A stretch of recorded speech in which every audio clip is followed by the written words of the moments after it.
Dear viewers, don't forget to like this video and subscribe this channel. Enjoy your listening.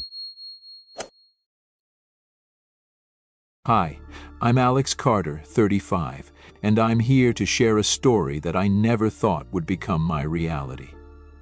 3 months ago, my life turned upside down, not because of a robbery that shook my sense of safety, but because of something much more personal. A betrayal from the person I trusted most. Emily and I had been married for nearly a decade. We met in college. She was this vibrant, driven marketing major with big dreams, and I was a tech-obsessed computer science student who found comfort in structure. Despite our differences, we clicked. Emily brought spontaneity and excitement into my life, while I gave her a sense of stability. Together, we built what I thought was an unshakable bond. We don't have children, but we always talked about starting a family when the time was right. Instead, we focused on our careers. I worked as an IT consultant, building secure networks and systems for clients. My job demanded precision and a love for problem solving, qualities I prided myself on. Emily, on the other hand, thrived in her high-energy marketing role. She had a magnetic personality that drew people in, and she quickly climbed the corporate ladder. I admired her ambition and supported her every step of the way. Our lives were busy but fulfilling, or so I thought. We shared inside jokes, late-night Netflix marathons, and the occasional weekend getaway. On the surface, everything seemed perfect. But looking back, I realized there were cracks I chose to ignore. Cracks that became impossible to overlook after that one fateful day. Let me take you back to the night it all started. 3 months ago, my wife, Emily, and I were out celebrating her recent promotion at work. When we returned home, we found our front door ajar and our belongings scattered. We'd been robbed. The robbery shook me to my core. As an IT consultant, I've always prided myself on being prepared and vigilant, but I failed to protect my family. Determined to ensure this never happened again, I installed a state-of-the-art security system. The cameras were discreetly placed and equipped with advanced motion detection. Emily knew about the installation, but wasn't aware of the extent of their capabilities, or how well they blended into our home. At first, the cameras were just a precaution, but soon they became the silent witnesses to something I never expected. Emily and I had been married for nearly a decade, and while our relationship wasn't perfect, I thought we were solid. But over the weeks following the robbery, I noticed subtle changes in her behavior. She became distant, glued to her phone, and started attending more work events. I wanted to believe it was just the stress of her promotion, so I ignored my gut feeling. But little did I know, those cameras were about to reveal. One weekday afternoon, as I was working from home, I received a notification on my phone. Movement detected in the house. My heart raced. Was it another break-in? I quickly opened the live feed. What I saw made my stomach drop. There, in our bedroom, was Emily, laughing and embracing Daniel Rivers, her colleague. The scene escalated, crossing lines that shattered every ounce of trust I had in her. I felt like the air had been sucked out of the room. This wasn't just a betrayal of our marriage, it was happening in the most personal space of our home.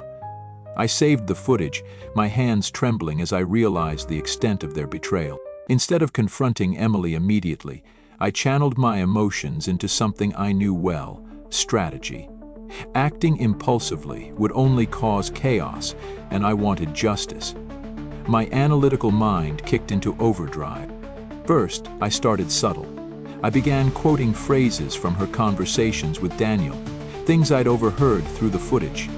"You're so adventurous," or "I love how spontaneous you are." Emily's face would pale each time, her paranoia growing. Next, I rearranged items Daniel had touched during his visits. A glass he'd drunk from appeared in Emily's office, or his jacket, which he'd left on a chair, mysteriously reappeared folded in our closet. Emily began to feel like she was being watched, and she was. I knew I couldn't do this alone, so I reached out to someone who had just as much at stake as I did: Rachel Rivers, Daniel's wife.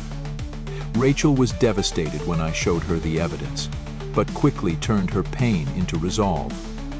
Together, we planned a way to expose Emily and Daniel, ensuring they couldn't escape accountability. Creating the trap. Rachel and I arranged for a private investigator to track Emily and Daniel's next rendezvous, which we discovered through their text messages. They planned to meet at a hotel under the guise of a work trip. The investigator captured everything: photos, timestamps, and even audio recordings. At the same time, I took steps to protect myself. I withdrew from our shared finances, ensuring Emily couldn't drain our accounts when the fallout began. The perfect opportunity to confront them arrived during a dinner party Emily and I were hosting for friends and colleagues. Rachel and I coordinated everything, setting the stage for a dramatic reveal. As the guests mingled, I stood up and said, "I'd like to share something with all of you. A little project I've been working on." I connected my phone to the TV and played the footage from the hotel room. Gasps filled the room as the evidence played out in vivid detail. Emily's face turned white, and Daniel froze. I heard a phone ring and said, "Is this what you wanted here?" "Emily," I said coldly, "you've been lying to me, to our friends, and to yourself. And Daniel, I think your wife would like a word." Rachel stepped forward, her voice steady despite the tears in her eyes. "You've humiliated me for the last time." The room descended into chaos. Emily pleaded with me to forgive her, but I'd already made up my mind. "You destroyed our family, Emily. There's no coming back from this." In the weeks that followed, I filed for divorce and focused on rebuilding my life. The pain didn't disappear overnight, but there was a sense of closure in knowing I had taken control of the situation. Emily's despair. Emily's world crumbled. She lost her job when her affair with Daniel violated company policies, and her reputation was ruined. She tried reaching out, apologizing, but the damage was irreversible. Rachel's empowerment. Rachel, too, filed for divorce and began a new chapter in her life. She thanked me for helping her uncover the truth, and we remained supportive of each other as we navigated the fallout.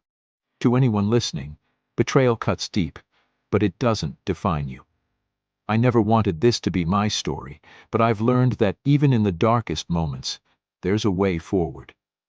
If you've been through something similar, share your thoughts or advice in the comments. Remember, no matter how impossible it seems, you're stronger than you think.